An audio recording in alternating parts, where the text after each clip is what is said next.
Cincinnati, we gon' rise and in the jungle, we unite and tripping orange and black and white. Who day when we fight, live and die in these stripes. Now who gotta move, rockin' on? Now who wanna move, crossing on? Now who wanna move out on? If you got stripes, then you let the city know you rock them. There we go. Welcome to Bengals and Brews. It is Friday. I am Del Altman, joined by Big Savage, Greg Luther. What's up, buddy? Buddy, happy Friday. Happy Friday, man. I can't complain. It's a beautiful day outside, nice and breezy. I cannot complain. Hooday to the Brew Crew, everybody in the chat. Excited to see y'all in there on this fine Friday. We have Cummings in the background from Pro Football Network. Absolutely amazing. Bengals rookies out there. We've been getting videos of that. We got a Dan Horde, 5 observations. Just a great time when you can have any football stuff at this time of year. So super excited. We're going to recap the draft and everything else. So go ahead and bring it on right now. What's up, brother? Hey, what's going on, guys? How we doing? Buddy, good after the draft, man. You know, rookie minicamp starting for the Bengals. We're excited, man. Yeah, it's a fun time. You guys actually, you're getting my last video thing before I go off on vacation for a few days. So nice. Finally getting to decompress a little bit. It's been fun, but it's been cool to see all the players getting in the swing of things. You know, getting those uniforms on for the first time, right? It's actually real now, right? We were talking about it for months and mock drafts and things like that. You know, kind of predicting what might happen. Now we know what happened. Now we got our guys, so that's always a fun element of it. Absolutely, yeah, for sure. And I know you're already like me diving into 2025, sure. but nice to get a little break, and that's what I'm like.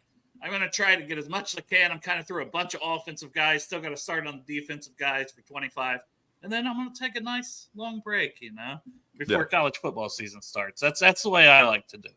You got to take some time for yourself, for sure. Football's fun, but you gotta decompress. Yeah, well, I hope the vacation goes well. But before you start that, let's talk about the Bengals draft class with your last interview before the vacation. So we'll start off up top with the big man. 6'8", 340-pound behemoth. The injury concerns, this, that, and the other. Amarius Mims out of Georgia. Somebody that we thought the Bengals would be very interested in. J.C. Latham went 7th overall. That was somebody that we knew Frank Pollock liked as well. We were kind of hoping maybe Johnny Newton. They didn't go that route. He fell to the second round. So Amarius Mims, what's your thoughts on that pick for the Bengals and then the player itself? Yeah, for sure. I like the pick a lot. I think he fits the situation that you have now because you have Orlando Brown on one side. You signed Trent Brown, who can man the right tackle spot for a year as well. So I don't think there's pressure on Mims to start right away. You can let him develop behind the scenes and let him ease into it. I also think, Mims as a prospect has some better qualities than you would expect for a guy with such little experience. Like I think leverage acquisition, knee bend, things like that. He's very flexible for his size, very athletic. I mean, he's 6'8", 340, and he looks like a move tight end sometimes with how lean his mass is, right? So very athletic, very powerful. And I just think some of those things that serve as the bedrock from a foundational perspective, like leverage acquisition, like dropping the anchor, things like that, extension placement and latching. He's very good at all of those things. So I think as you continue to, have him improve in the hand fighting department, right? And maybe base load and run defense can play a little tall sometimes. Being 6'8", you would expect that from time to time, right? So, I think all the upside is there. I think the right frameworks and fail safes are there to keep developing. And I think you have a situation where you don't have to play him right away. So I really like the pick for the fit of their situation right now. And I love it even more for the player they got.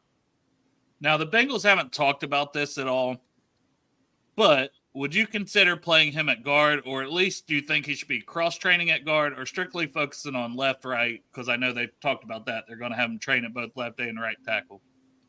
I would probably stick him at tackle. I would probably keep him there. I think J.C. Latham, it would have been a little bit easier to translate to guard just because he's a little bit lower to the ground, a little bit denser, right? 6'6", around 340, 350, right? So that's a guy that you can bring inside, and he's got the rotational torque, the power, the low center of gravity to really hold up against those interior rushers, right? With Amarius Mims, as good as he is at leverage acquisition, I think he's better suited for playing on the outside, where he can use his length and his athleticism to mirror guys to the apex and things like that. So. Now, Ian, obviously the biggest knock on Mims was he only played 7 games. If he would have played, if he would have played a full season like next year, he probably would be guaranteed literally a top 5 pick. I mean, because that was, my opinion, that was the only downside about Mims. What was your take with him only starting like 7 games in his time at Georgia?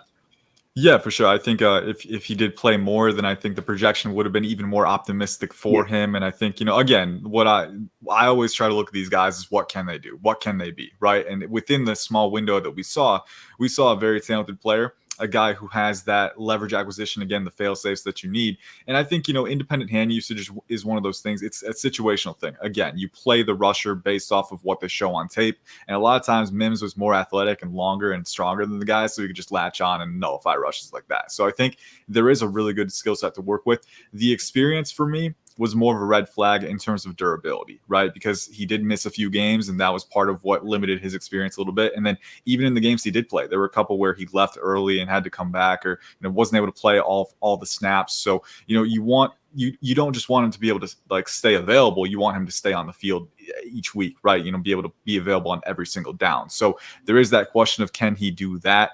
But it's kind of a wild card at the NFL level. Some guys have injury concerns in college and it ends up not being an issue. Some guys are never injured and then they end up picking it up a little more in the NFL. So it's hard to predict, hard to project, but that was the bigger question mark for me, not so much the experience. Right.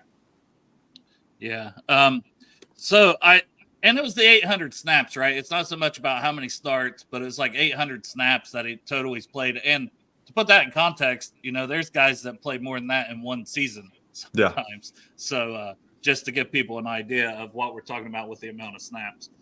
The next pick, I think we all really liked, especially the way the D tackles started just flying off the board early in round 2. Obviously, Johnny Newton was still the dream for a lot of us Bengals fans, but Biskey, even Sweat, which I think the Bengals wouldn't have been interested until around pick 97 from what Dave Lapham and some other people said. But he flew off the board very early, also to Tennessee like Latham. Trying to think. Rook going a little earlier, our favorite named prospect. Yeah. So it was like, okay, who's still going to be there? And Chris Jenkins still being there. Just a fit for the Zach Taylor era of the Bengals when it comes to leadership, captain. Great personality. Everybody's loving this guy already, and just the attitude he has for life in general, let alone football. He's a beast, 8.99 RAS score, all that kind of stuff. Now, he hasn't had the pass rush production or the splash plays that maybe you want to see all the time. But overall, Chris Jenkins is a great run defender, and I think there's pass rush upside. So what was your thoughts with Chris Jenkins at pick 49? They didn't have to trade up. They got him there, and then him as a player. Yeah, for sure. I imagine it's easier for you guys not having Ruke, so you don't have to pronounce that name every day, right? Aurora. That was one I had to practice a lot just to make sure I got it. But and then Johnny Newton as well from Illinois. I know that was a big one that Bengals fans liked. I can understand passing on him for the Bengals though, because you signed Sheldon Rankins as that 3-tech disruptor, right? So maybe you're looking for a guy. Yeah, exactly. So maybe you're looking for a guy who can play a little bit more 1-tech, 2-eye, who can actually absorb combo blocks and double teams and things like that. So nose tackle was always an option, but I think getting a guy like Chris Jenkins, who has early down utility right out of the gate and has that pass rushing upside, like you said, right? Can he get to that level as a pass rusher? That's going to be the question for him, right? Because when I was watching his tape, definitely has the explosion, has the torque, has the short area twitch. I think he has every single tool that you need to become a pass rushing catalyst, right?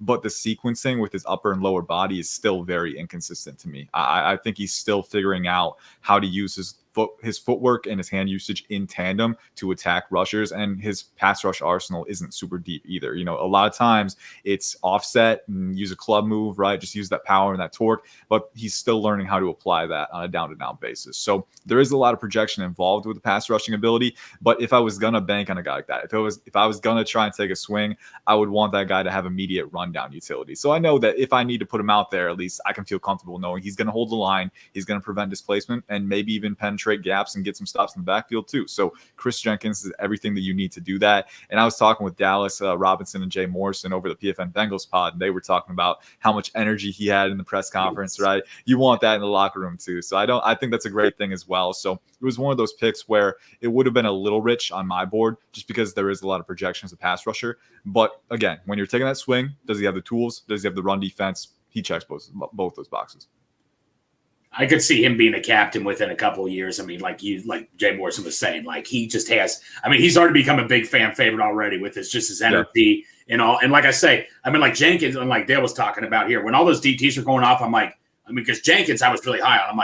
I'm under the impression he's probably going to be gone. When I found out he was still there, I was like, oh my gosh. And we got him. I was like, hallelujah. Thank God.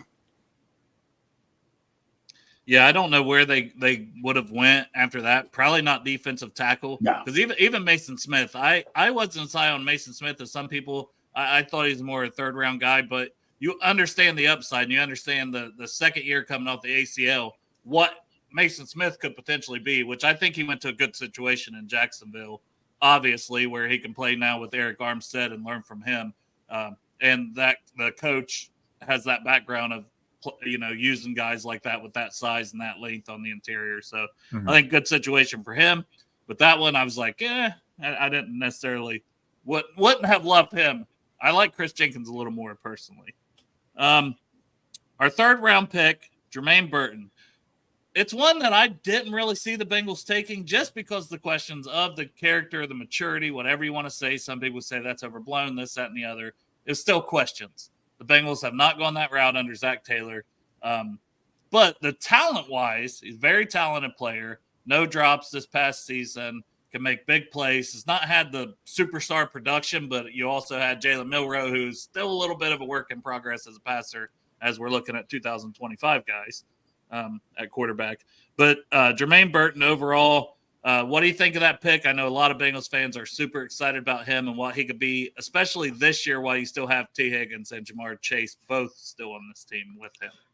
Yeah, for sure. I'm not going to help with, quelling any excitement because I think there's reason to be very excited with him if he can reach his full potential. I think, and to your point about Jalen Milroe, very talented passer, very talented player, but definitely still developing on the accuracy side. And we saw that with some of the missed opportunities that went in Burton's direction last year. So Jermaine Burton's production or his lacking elite production wasn't entirely his fault, especially in 2023. I think Jermaine Burton, he was one of the toughest guys to value on my board in the entire class, probably, not just even the wide receiver group. Because if you go off of the pure film, this guy had top 50 film. This guy could have been a first-round candidate just off of film alone. Because, again, he's got the vertical speed. He ran a 4.4, very explosive, very flexible route runner, too. I love how he can bend through stems. He's got the short area twitch, the malleability, the footwork efficiency as well. He has everything that you need to attack a DB one-on-one or just pierce through zones and just demolish zone coverage too. So, a lot of great tools to have. And then you mentioned it too. No drops. He's got very sure hands, very instinctive at the catch point.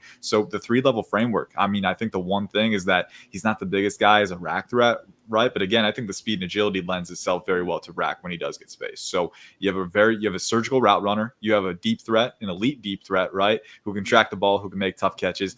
So if he can stay on the straight and narrow, that is the biggest thing for him, because there was some talk that maybe he was going to fall into day 3. Obviously he didn't. And, obviously as a media scout personally, like I know I can't get the 100% of the lowdown on his character and whether he's grown since he had an altercation with a fan after the Tennessee game in 2022, right?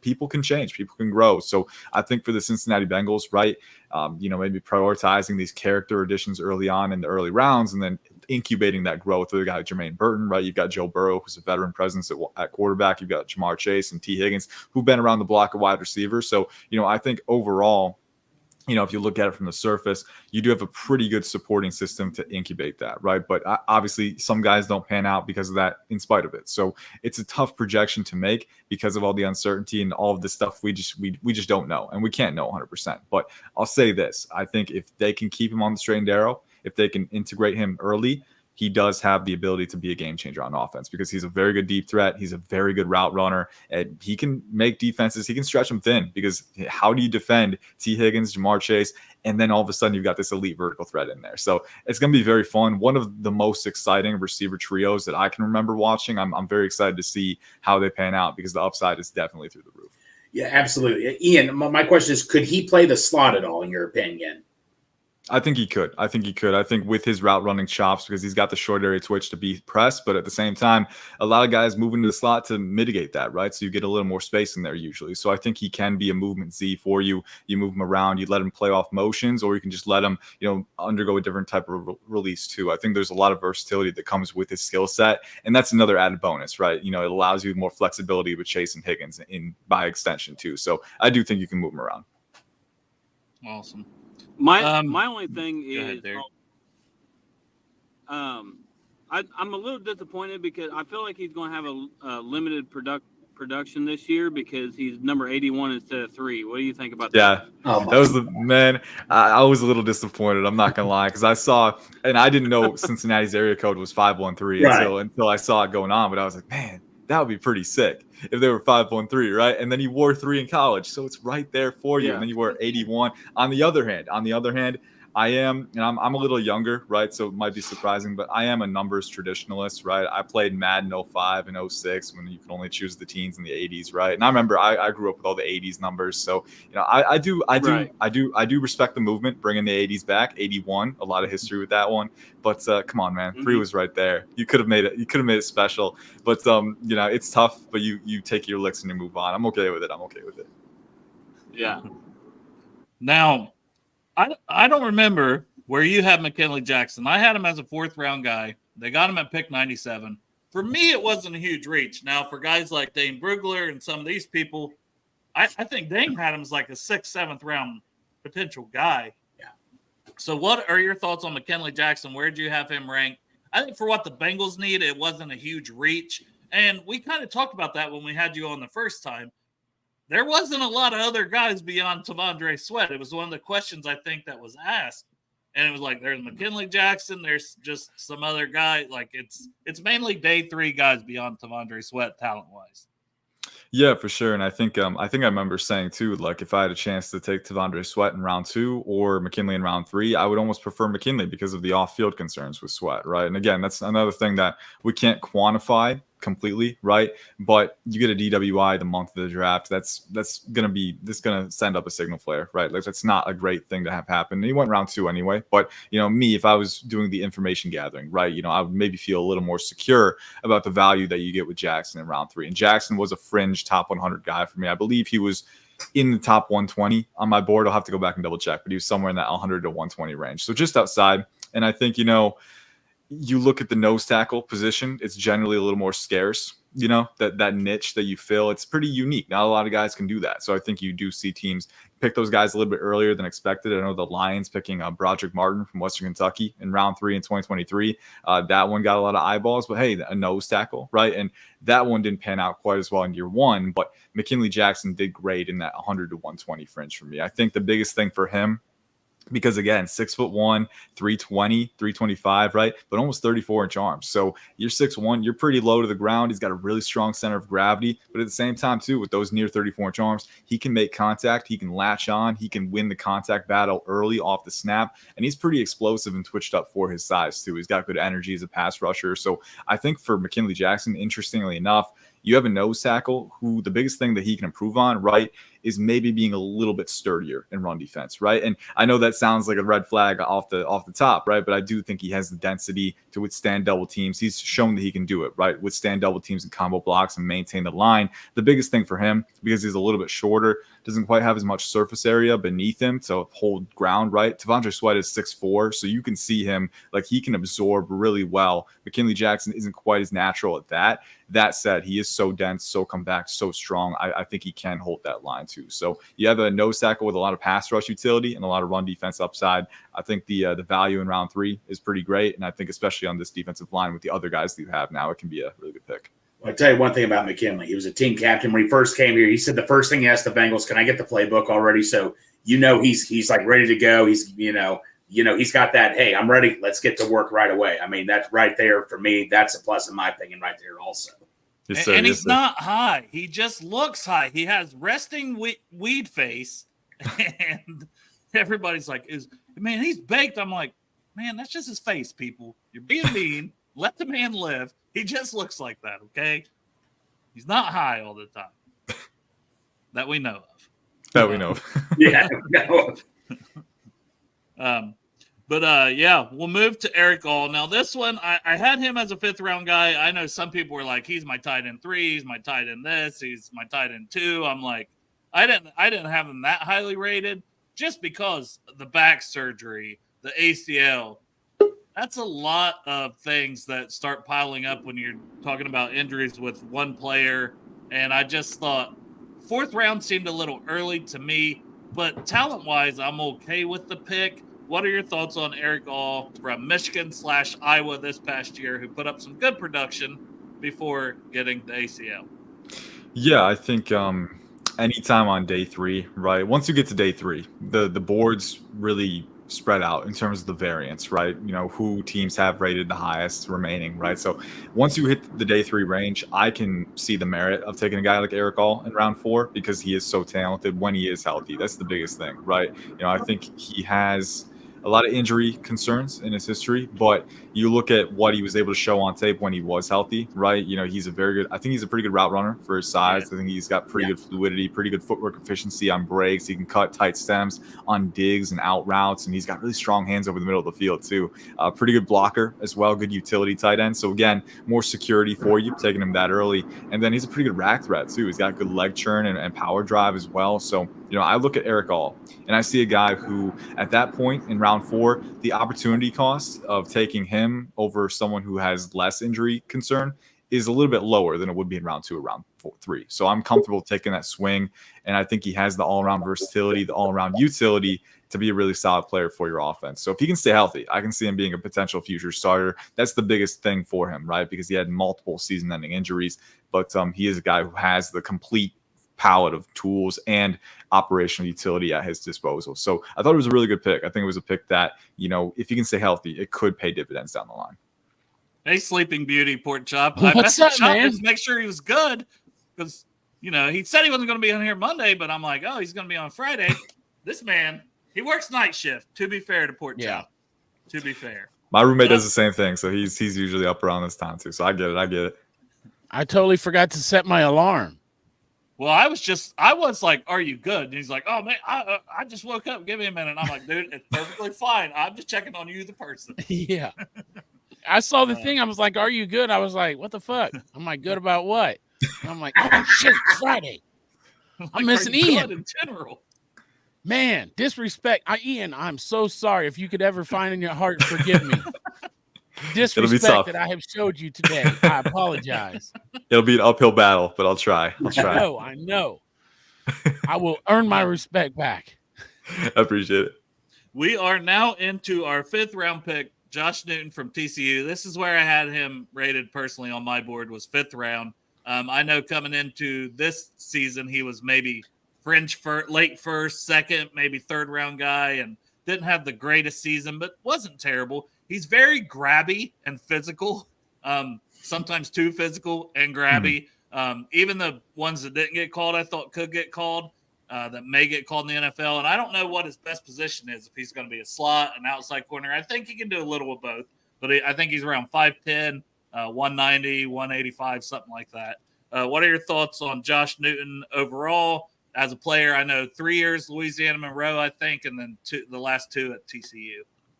Yep, you got that right. He's been productive for sure. I think the biggest thing for me, and he was, I think, a early to mid day 3 value for me. So I think they got a good value for him.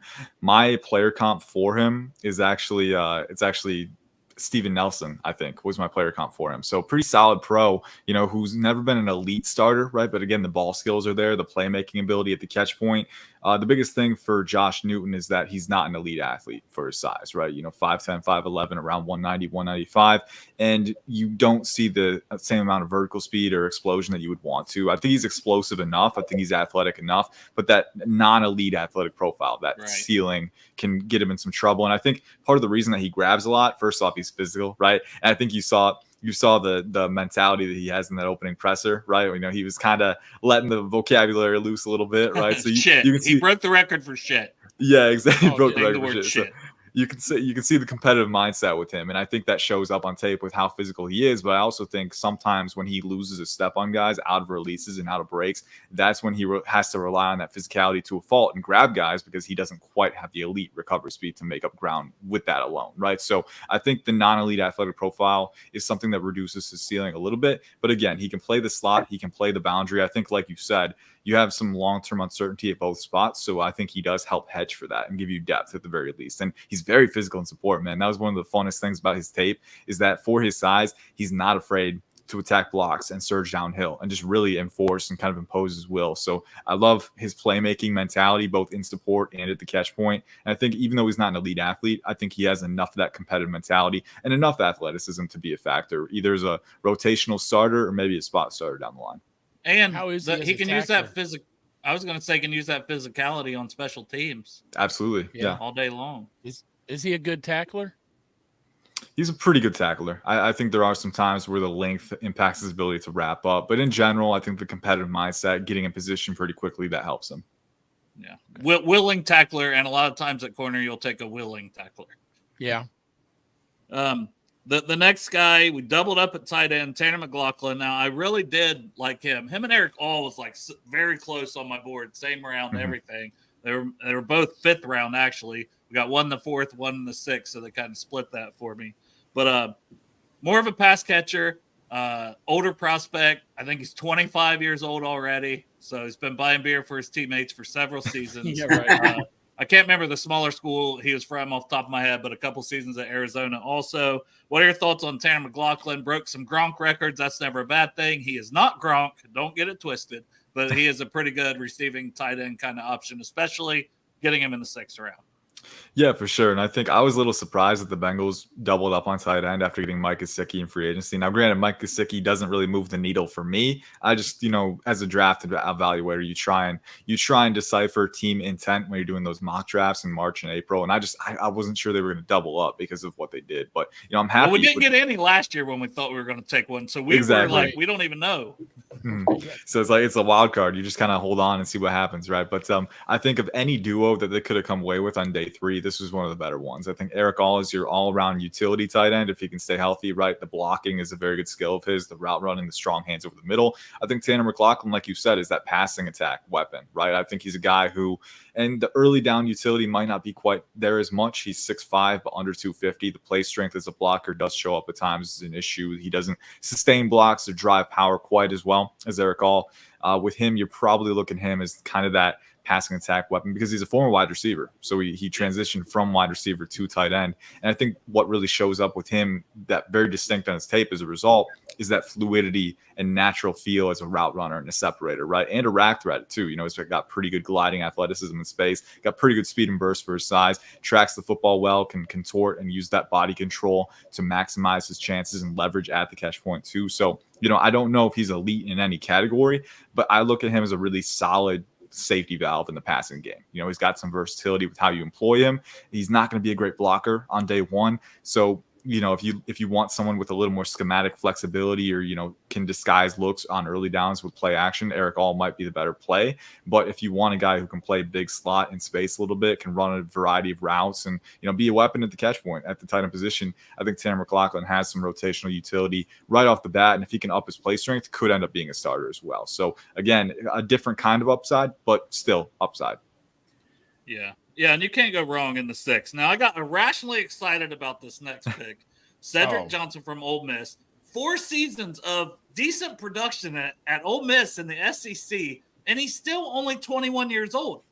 I really like the player. He's like 260, so he's not like a lot of these other edge rushers that are in the 240s. This guy is 260, thick build. Now, he needs to work on his pass rush moves, a lot of things like that, but I really like the Cedric Johnson pick. I don't know if he even makes the Bengals 53, and I don't want him to get snagged up trying to get him to the practice squad. But what were your thoughts on Cedric Johnson, the edge from Ole Miss, and can he make this roster basically with Osai and Murphy and Cam Sample, Hubbard, and then obviously Hendrickson with the trade request, but the Bengals expect him to be here? Yeah, and I was looking up the numbers for him because I remember the RAS was pretty impressive. He was 6'3", 260 pounds, 33.5-inch arms, ran a 4.63 40-yard dash, had a 38-inch vertical and a 10.2 broad. The 38-inch vertical is actually near the 97th percentile among defensive ends in explosiveness. So again, you're looking at a guy with all of the physical tools. I mean, every single category that you want. He's got explosiveness, speed, decent bend capacity, and hip flexibility. I think he's pretty compact and he can roll his hips pretty well. Got a decent speed power arsenal as well with that explosion and that length and that compact mass. His evaluation was pretty simple to me. He's a guy that has a lot of the tools, but you mentioned it, decent production across all 4 seasons, and I think he's got a pretty solid motor. But again, I do think it's a little hot and cold sometimes. I think especially the pass rush arsenal, you're still fleshing that out, which after so much time with starting experience, it's a little concerning to me because there's some stagnation in terms of development. So you hope that once he gets to the NFL level with NFL coaching, he can start to counteract that, right? But I think at the very least, you have a guy in your rotation who has the physical profile to yield really good speed to power, decent speed rushing, finesse, bend as well. And then his size lends it pretty well in run defense too, because he's got that compact strength where he can hold the edge from 5 tech if you need him to. So I think right away, decent flexibility and depth. Whether he can expand beyond that, I think just depends on if he can start to stack development, right? We didn't see it a ton at the collegiate level, but guys can make that leap to the NFL. So I think round 6, developmental edge with solid utility in run defense and the size and the power to hold up is, at the very least, I think that was a really good value and a pretty solid investment for them. Yeah, and when you have 10 picks, we're on pick 8 of 10. We're moving into pick 9 now. But when you have this many picks, I mean, you're taking spots that maybe you're like, hey, we don't necessarily see the glaring need for this year on the roster, but we're just going to bring another guy in to compete. If there's an injury, boom, maybe he's in there doing more than we expected. Sure. And I think that can be said for the next guy as well. His teammate from Ole Miss, Dejan Anthony. He wasn't in my top 250, but I know he was in a lot of people's top 250s, top 300s. Don't know where you had him, but tell us a little more about safety. I think he can move around more, but I think he was brought in to play safety here. Yeah, for sure. I didn't get to watch him quite as much as I did the early round picks, but I did get an impression of him. He's a guy who has good speed and explosion. He's got pretty good length and size, and I think he's a guy who played a little bit of corner earlier in his career, so corner who transitioned to safety. So you've got some positional versatility on the back end, which again, round 6, round 7, that's kind of what I'm looking for, right? Is someone who can fulfill a multitude of roles and then also be a special teams player. Because again, Dejan Anthony, one thing that does show up on his tape a lot is the physicality coming downhill and support. He's a very willing support defender. He will explode downhill. He can trigger quickly, and he's at least kind of like Josh Noon, competitive at the tackle point as well. So I think you're looking at a guy who, if you need him to play defense, he has some role flexibility from that experience, but you can also play him as a special teamer as well in the gunner. So I think that was probably the thought process with that pick. Again, round 6, round 7, the opportunity cost is very low now. So just pick who you want. And I think Dejan Anthony has that versatility. He's got the special teams utility, and there is some athletic upside to tap too. That's kind of the maximum projection, is becoming more than that. But again, I think having that kind of depth and security is always a good thing. And he'll knock the shit out of people is what I said. That's just simple. The highlight reel of the Jane Daniels, but there's a couple others on his tape where he will just smack a receiver down the field. He'll very impressive with his physicality as a safety, willing to hit people. The last pick, a lot of Bengals fans love. Another guy I didn't have in my top 250, but I can get it. I just thought he's a little light, needs to add some strength, needs to add some bulk to his frame. But Matt Lee from Miami, Florida, what were your thoughts on him? Yeah, so he was actually a fringe top 150 player for me. So I think he has starting. I think he has starting upside, man. I was a big fan of what I saw on tape from him. I think that was the biggest thing, that the concern I had, right, is that he's a little bit leaner for his frame.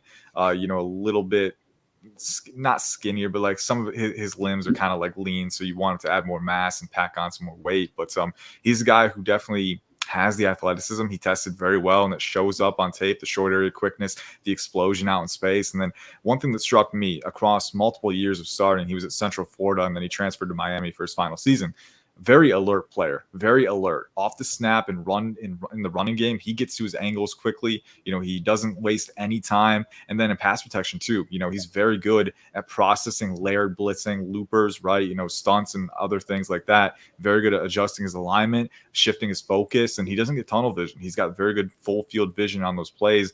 And I think the explosion, the power lends itself well there too. So I think the biggest thing for me, up the play strength so he can hold up the contact point a little bit better, because there are some reps where if a well-leveraged interior defensive lineman can get inside his frame, can move him back a little bit. And then if you're Joe Burrow, you can't step up into the pocket, right? So I think up the play strength, improve that. And I think you could be looking at the potential successor for Ted Karras. So I would have taken him in round 4, round 5. So this was a phenomenal value for me. I was all the way on board with that. Well, I mean, it's exciting. I was watching Joe Goodberry. He was breaking down the draft, and he was saying that he was watching Brandon Fisk, and he was watching Tyler Guyton, and he noticed that there's a center that they couldn't get past, and it was this guy. Mm-hmm. So he started taking an offensive tackle. There ain't no way in hell Tyler Guyton was trying to get past Matt Lee. Well, who the hell did he go against besides then? You sure that guy doesn't play defense too? We didn't miss it. No, but it'd be fun to watch Tyler Guyton play. Well, Brandon Fisk, and it was somebody else too. Tyler Davis, maybe Clemson. Yeah, maybe could have been. I don't know. Yeah. It was go probably with in that part. Maybe I dreamt that while I was taking my extra hour of sleep. Was he good against Fisk though? Yeah, he was. At pretty least good that against part Fisk. I got right. Jesus, You got that right. Yeah. thank God. Nice job, Chop. We're proud of you. I love it. What do you think's the chances that this guy can come in and play better than? Can he play also guard or just purely center? I would maybe stick him at center. I would keep him at center in the immediate timeline just because I don't know if the leaner frame translates well to power drive against NFL defensive linemen right now, right? He could, I think, with his football IQ and his athleticism, I think you absolutely could experiment with that if you want to. If you're Cincinnati, it's just a matter of whether he can survive in that role on day one. And I do think the play strength does need to get up to NFL level before he can hit the field on a regular basis. But you can experiment with it if you want. I think that possibility is. Just wonder about that left guard, man. I know Ted can play guard too, and if this guy, Lee plays center, the knows Bengals need depth. They still need another interior guard depth beyond Cody Ford, in my opinion. That's one thing I would love to see him still attack. Risner. Yeah. It won't be Risner, but I would love that. And then for me, it's like this is your 10th pick out of 10 picks, and I think there's every chance he could compete with and beat out Trey Hill for the backup center role, who Bengals fans have never felt comfortable with having him there. No offense to him as a person or anything like that, but he scares the hell out of us when he has to come in the game. No, this guy makes the team. Yeah, I think he's got a chance to make the team, and that's all you can ask when you're the 10th pick of somebody's draft, 7th round guy.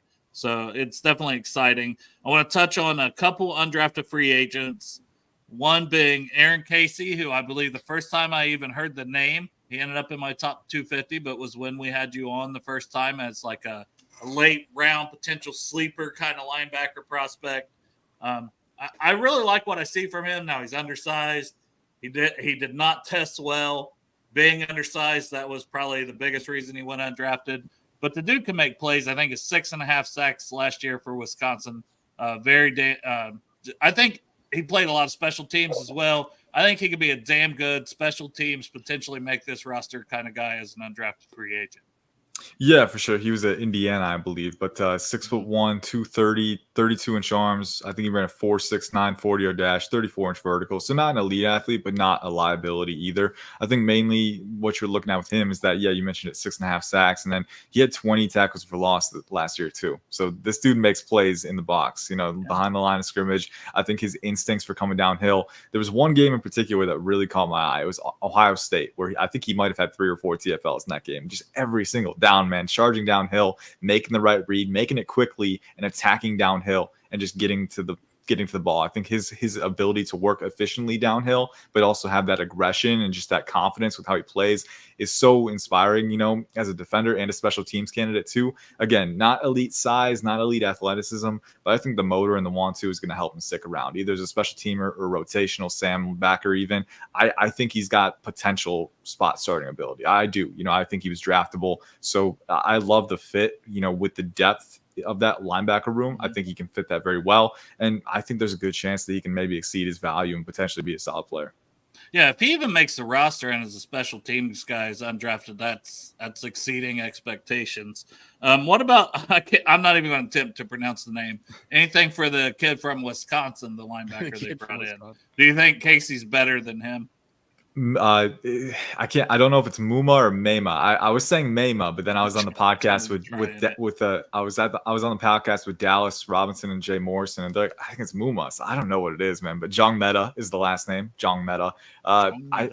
I think Jong Meta is a little bit sturdier at contact because he's like 6 foot, almost 250. The dude's a bowling ball, man. He's so rocked up. It's crazy watching him play because he can halt polling blockers just like that. But it does come at the cost of athleticism. I think he ran in the 4.9s, the 40-yard dash. So he doesn't have the explosive range that Casey does coming downhill. No. And Casey has a little bit of upside in coverage as well. I think Jong Meta, if you do put him on the field, probably reserved to just a Sam box roll, right? Goal line.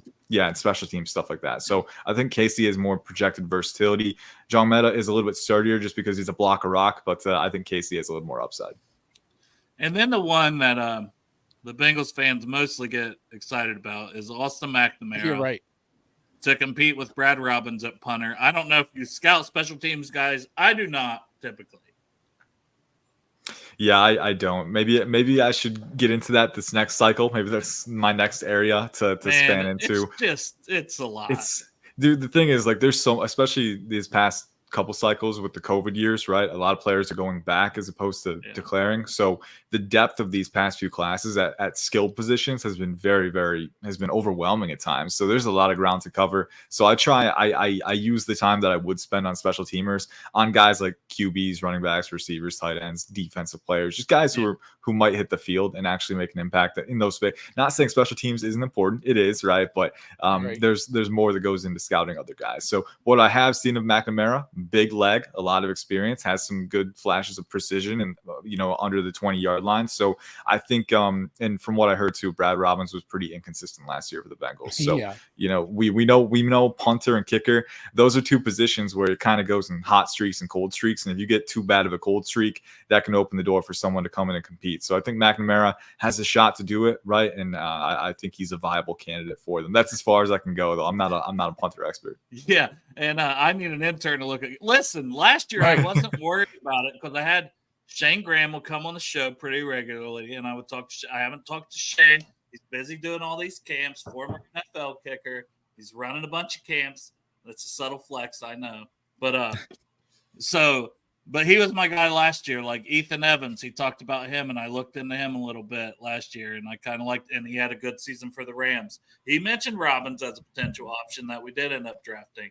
He didn't have the season we hoped, but I mean, Robbins was just so much better at Michigan, especially when it comes to pinning it inside the 20. And I don't think he had enough opportunities at that last year. So we'll see. I'm not even ruling him out. He's been on the show before. Brad Robbins, great dude, great mustache, great facial hair. Yes. I love you. But competition can be good. It can bring out the best in whoever wins the job. So excited to see. Brad Robbins said he welcomes the competition, said he loves it. So here you go, Brad. We did it for you. And is this a thing? What is this? Is it true you're shagging the Dolph Freak? I don't even know what the Dolph Freaky chick is, man. Kane. I don't even know what Dolph you're talking Freaky about. chick. Is that Miami Dolphins Twitter lore? I guess I don't know. I have no idea. Well, I'm in Michigan, so no. The answer is no. But Dolph Freaky and Adam Beasley, they do a great job on the PFN Dolphins podcast. They go over there every now and then too. Hey. Yeah, the Dolphins Twitter can be a little wild sometimes, but Kane, you dip your toe into these other teams. Apparently, Kane is all in on the Dolphins and everywhere else. Kane, I had no clue what you were talking about. Ian, I was born in Michigan. Wolverines. Oh. Hey, I'm a Spartan, so sorry. Well, no, I mean the state. Like if you're born there, it's Wolverine. Like Ohio, it's Buckeye. It's not, you dickhead. See, I live 15 minutes from East Lansing, so I grew up a Michigan State Spartans guy all the way. I was born in Kalamazoo, but we moved out of there when I was 2. Michigan, fuck Michigan. We can agree on that all day. Well, no, you tell the mutant to his face, Dale. Well, I won't, but you're right. He's walking that back. Who's your NFL team then, Ian? Is it you like the Lions? So I grew up watching the Lions, yeah, but I was a big Kirk Cousins guy too when I was growing up because I was growing up when he was in college, and so I kind of followed him to Washington, and I kind of became a surrogate Commanders fan as well. So you like that right now? You like that? Yeah, you like that, man. Jaden Daniels, man, that took me. That's my NFC team now. Yeah, they're going to be exciting. I'm excited to see what they. And I actually got my start in football writing and sports writing for Washington Commanders site. So we were writing through the Dan Snyder era and all that. So I'm glad that they finally have Jaden Daniels. Things are looking up for them. But I try to stay objective with my teams. I don't like root a ton just because if you're an analyst, you got to stay objective, right? So I'm happy for the Lions. I'm glad they're doing well. But hey, there's 31 other teams 31 other fan bases that want to know about their prospects. So I kind of keep a bird's eye view to it all now. Yeah, but you're still rooting for your Lions, man. Secretly. Don't tell anyone. But yeah, right. Yeah, it's okay though, man. I feel like if you're nationally known for what you do, and Ian, you're doing a great fucking job. It's okay to pick your team. I always think everybody thinks Chris Collinsworth is such a dick to the Bengals because I feel like he tries to be so objective that it comes off that he doesn't like the team. But he really does like the team. That's so many. Man. People act like you can't say anything taken negative about the team if you're associated with the team. Man, it's not like that. We do this as a podcast, man. If the Bengals are sucking ass, I'll be like, y'all are sucking ass right now. I hope you do better. You can have your team. Sucking ass. Hey, and secretly, to tell you the truth, out of the NFC teams, I think the Bengals fans kind of secretly hope that the Lions do pretty good. Always, man. I remember cheering when they won the game, when they beat somebody and we cheered at the stadium a couple years ago. I remember that. We were all excited. From my experience with the Commanders fan base too, like some fans are like anything the team does, we love it. Some fans are like anything the team does, we hate it. Right? So you got two pockets sometimes too. Yeah. So who do you think had the best draft this year? Best draft this year, the Steelers, and I know it's a Bengals podcast. No, I said it. I've been on here praising that so many times that they did very well. Me a Steelers fan. Yeah, they did very well. They were top. I'd say they're top 5. I won't say they had the best one just because there are a few other contenders, but the way they improved that offensive line, they got Roman Wilson in round 3, who I liked a lot. I think, the quarterback situation is still kind of a wild card, and unfortunately they weren't going to be able to address that, but I think with what the situation that they had, I think they did very well. I think the Chiefs did pretty well, again, getting the value that they did at various spots. I think on day 3 especially, I remember we talked about Jared Wiley a lot the first time I was here. I know. They got him in the tail end of round 4. I was like, come on, man. We take 2 tight ends and none of them were Jared Wiley. So it's like I get Eric All, but Jared Wiley, I would probably preferred him if I was them. So those 2 teams, I think a lot of the NFC North teams did very well too. I think the Lions did pretty good. I think the Bears, with the limited capital they had, they hit it out of the park. I think the Vikings did pretty well as well. So a lot of teams. Yeah. They got Kieran Amagaji, who was one of my favorite depth linemen with tackle guard versatility in round 3. They traded back into the draft for Austin Booker at edge in round 5, a move that I liked a lot. And then obviously getting Caleb Williams and Rome Odunze, like, come on, that's just a phenomenal round 1 duo. So those teams did very well. I could probably rattle off a few more. There weren't too many drafts that I didn't like. I'll put it that way. The Falcons picking Michael Penix at number 8 overall.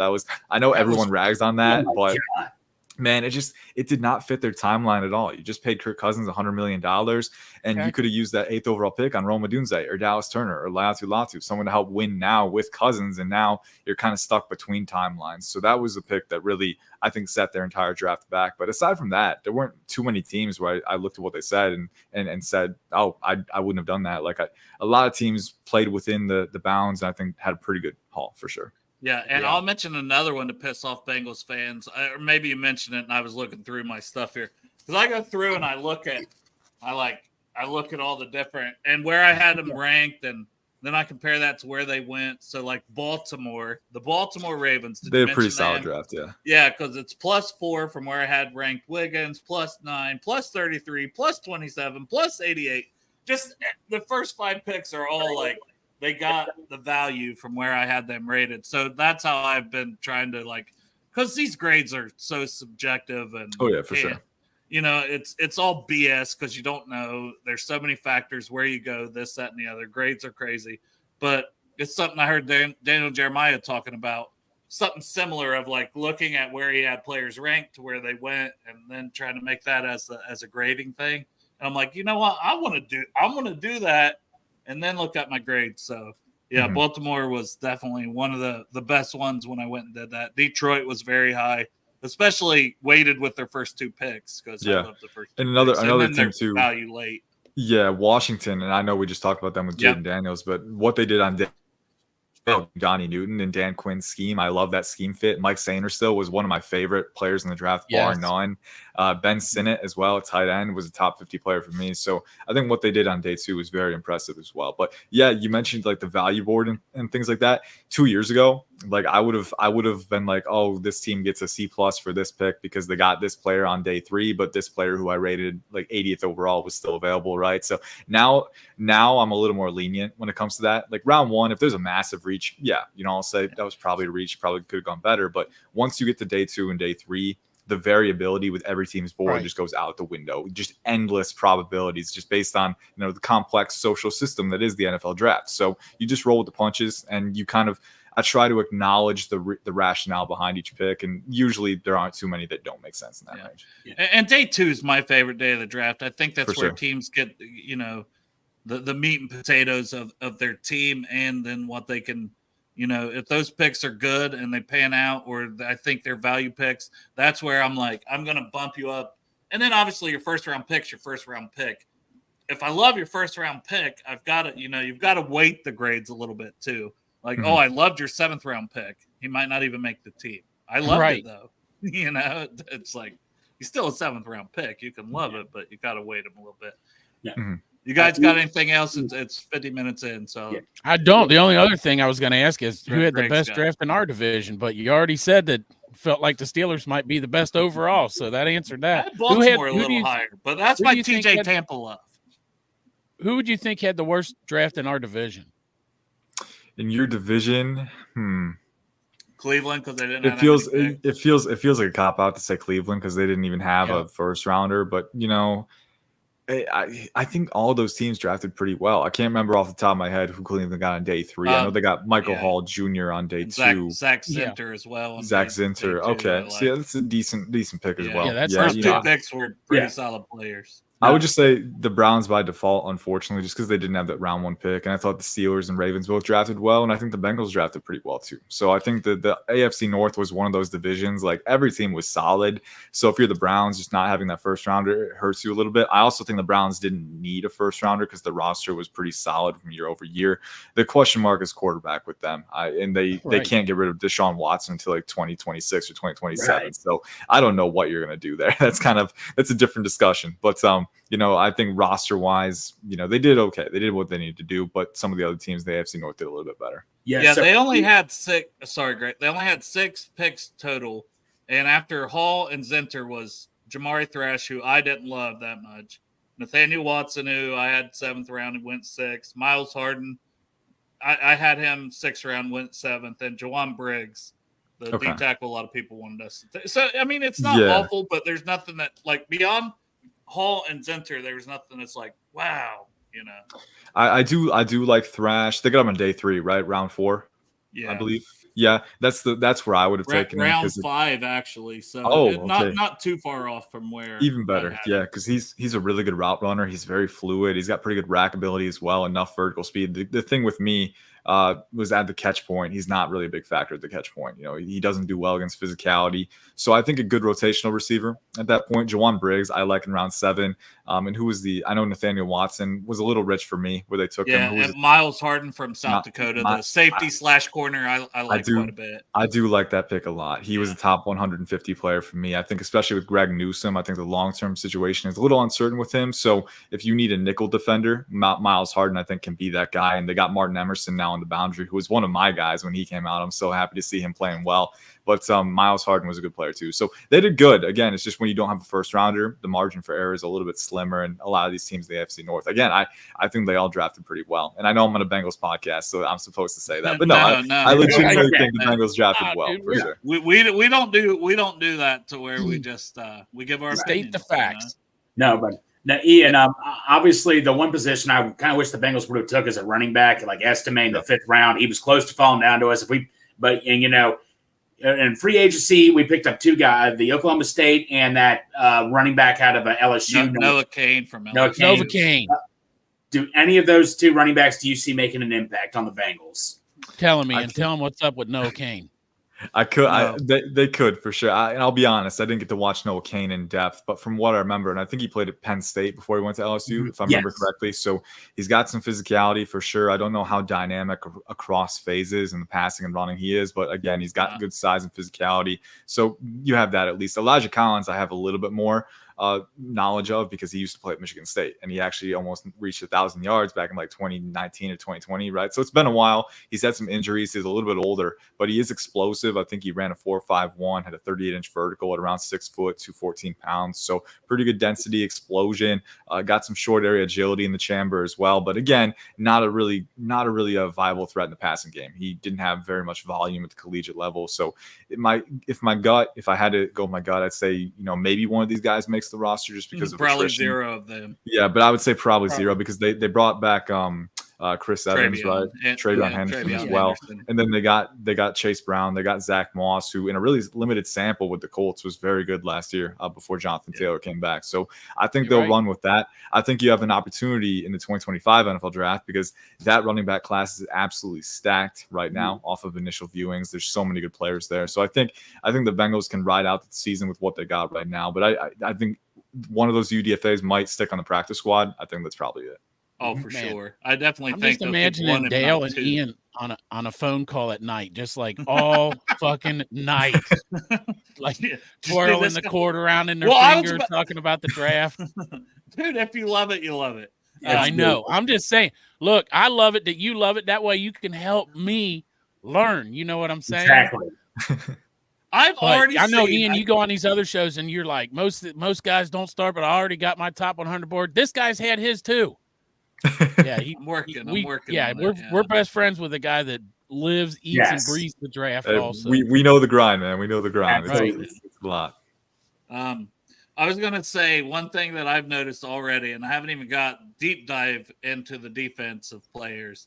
There's like 4 guys already that are 7th year seniors next year that I've ran into. I'm like, holy hell, portal, man. Like 6th year senior was a lot that was in my 250 this year. There was a few of those. I won't say a lot, but 7th year seniors. I know there's some even more than that. A couple guys out there. How crazy is that to you? And is this about over, right? The COVID stuff? Yeah, I think this is the last cycle that we're seeing the COVID year. I appreciate it because I'm 25. I'm going to be 26 this summer, and I'm getting to the point. Where Gloflin's age.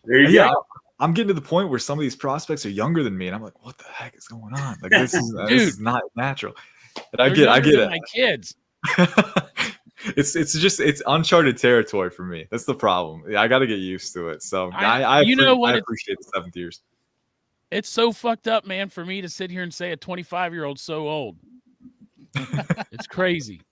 Yeah. Don't you think though that the money that they're paying in college now is enticing these kids to stay into school longer? Oh yeah, for sure. Like instead of going to the NFL, they're getting paid. Yeah, when NIL wasn't an option, like a lot of the guys would declare early just because, hey, that's the way that I can keep this sustainable, right? But now you have NIL, so you can go back to school and stay and keep making a living and then leap when you're ready. I think that allows people to be patient and have a little more flexibility too. So it's been a little chaotic because guys are hitting the portal left and right. So I'm wondering if the process is going to change a little bit. But yeah, to your point, I think NIL definitely has changed the equation now where they can stay a little bit because it's not make or break. You don't have to go to the NFL to make a living. Yeah, pretty soon we'll be doing well. He's a pretty old prospect. He'll be 32 when he goes into the draft. Yeah, exactly. All right, and I appreciate you coming on, man. All of a sudden my mouse isn't working here on the computer. I chop off for a minute. It's asking me if I want to leave the site. I thought I said something bad. I thought it was because of No, you didn't do anything wrong. All of a sudden, I'm popping up stuff. I'm like, I got touchscreen too, so I'm like, I'm trying to. It's not good. But man, I appreciate your time. Enjoy your time off. Anybody that doesn't follow in IC_draft definitely should on Twitter, Pro Football Network. The work he does is absolutely amazing. I'm telling you, this guy will be on ESPN, working for a team somewhere. I fully believe that with my whole heart because of the work he puts in and the great shit he does, man. He's really good with this stuff. Phenomenal talent evaluator. Check his stuff out. Oh, there he goes. There he goes. Oh, man. Well, finish up, man. Thank you, Ian. Finish up. Thank you so much, buddy. I appreciate it. Good adaptability on your guys' part. Yes, sir. All right, man. Thanks, Take care, buddy. Thank you so much. Bye. Awesome. Are we playing musical chairs here or something? I guess so. Was there anything? I woke up late, so what else was going to go? Well, Chop, man, I thought something was happening to you because I tried to call you this morning over something, and I'm like, man, where's Chop? I'm like, okay, maybe he's just asleep and all that. I'm like, well, the show started. I'm like, where the hell's Chop at? No, I was off last night. I just I don't know, man. I forgot to set my alarm. Yeah, when I saw Dale's text saying you okay. I didn't know what was going on. Chop, because I have to tell you something, man. I'll just tell it on the show. Your lamp got so much attention. Like people were like, "Where'd you get that lamp? Where'd you get that lamp?" The lamp was set up there. No. I had to give it to the person Oh. that won the thing, and I was carrying it around with me. And people were, everybody was asking, where did you get that lamp? Guy filming for the event, I guess he was from Channel 9. He's like, can I please take a picture of this? Shut I'm up. like, I'm not kidding you. That because I guess they thought it was like a prize for the event or something. He literally said, he said, can I take a picture of this lamp to post? I think it was Channel 9, but I don't know for sure. Chop, man. Everybody who saw that lamp was like, holy. What the fuck did I just do? Oh, there Like, we what go. did I do to you? I don't know, man. I'm like, what the hell, Chop? I was praising you right here, man. But bottom line is, your lamp got so much awesome attention, man. The lady that got that lamp, shout out to her, by the way. It was Chop, man. I'm just gonna tell you right now, live show, you need to go in business or something, man. Because I do have a business, Greg. Look, I'm changing my name right now to my Twitter handle, and that way, if anybody does want one of those lamps, they could go and DM me at Porkchop1972. I mean, dude, Chop, man. I mean, everybody was just like, but they don't. But the lamp is not cheap for me to make, so it ain't cheap. Yeah, so, but a Chop though does a hell of a job though. I do my best. Also, somebody bought one of those shirts with Santori on it with wearing the crown. Oh, really? Who was it? Yeah, man. So somebody else is going to walk around that shirt. It's one of my favorites. I don't know. Who ended up buying the shirt? I don't know. And if I did, I wouldn't say because maybe they're going to surprise him or something. Okay, maybe they will surprise. We don't know. Nobody. Anyway, so all we got left, Greg, is your dance. No, dude, I'm tired. It's Friday, isn't it?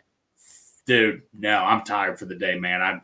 I'm set. I'm really. I'm just so beat up, man. I had to have my garage door guy come over. I had to do this. I had to clean out my garage. I'm tired. Well, just stand up and twerk. Just shake that ass a little bit. That way, no, you got to turn around and shake your ass for everybody. No, this is all I'm doing. This is all I'm doing.